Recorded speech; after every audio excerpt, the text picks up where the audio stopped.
What do you mean it depends? In the heat of those first frantic minutes, perhaps the most powerful statement an incident commander can make is, "It depends, let's find out." When the first signs of trouble appear, encryption warnings, endpoints going dark, or suspicious spikes in network traffic, uncertainty starts flooding in. It's the very moment every cybersecurity professional dreads. Something's not right, without possibly knowing how bad it is. In those moments, the incident commander steps into the spotlight amid ambiguity and pressure. The phrase "it depends" becomes not a sign of hesitation, but one of disciplined adaptability. It captures the principle that there is no first universal move in a major incident. Every decision depends on context, what you know, what you don't know, and what's truly at risk. The following key questions are shaping those first critical decisions.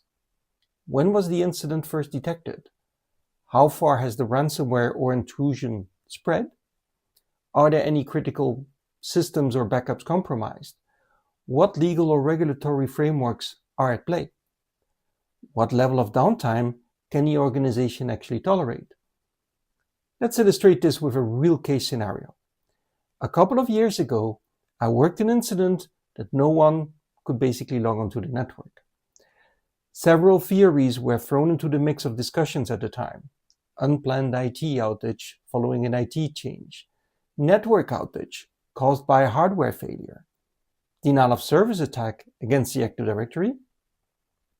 The last theory comes closest to what actually happened back then, but the actual root cause of their service interruption was totally unexpected. At the time, the customer had several playbooks, but this was a scenario that just didn't fit one single playbook. While the outcome of the incident was indeed a denial of service state, the root cause of the incident was actually caused by an insider threat case. Let me give you a second example. Containment is often used as a measure to eventually shut down threat actor connectivity into or out of your network.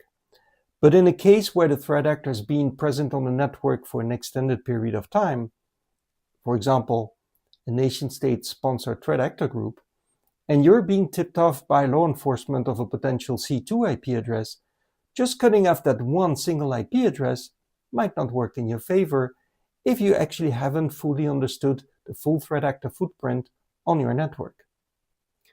As a last example, incident playbooks stress rigorous documentation. Every action, decision, communication, threat indicator is to be documented according to your incident response plan. Yet legal counsel may override that practice sometimes. Your legal department might advise, pause written documentation until we clarify privilege implications.